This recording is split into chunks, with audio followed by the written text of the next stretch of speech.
Setelah munculnya baliho dukungan dari masyarakat di beberapa kabupaten kota di Aceh terhadap Bustami Hamzah untuk maju sebagai calon gubernur Aceh pada pemilihan umum kepala daerah atau pemilu kada tahun 2024. Nama Bustami Hamzah semakin diperbincangkan oleh khalayak ramai, mengingat saat ini Bustami Hamzah masih menjabat juga sebagai penjabat gubernur Aceh.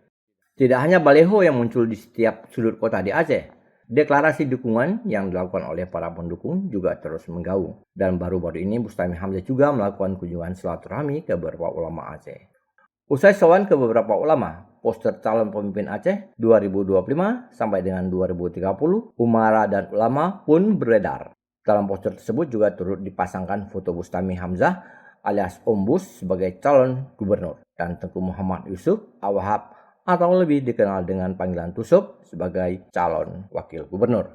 Berikut pernyataan Bustami Hamzah yang sempat direkam oleh Hendro Saki, salah seorang pegiat media di Aceh, terkait pendampingnya untuk maju dalam kontestasi Pilkada 2024. Saya sudah mengambil keputusan, wakilnya Tusuk, insya Allah.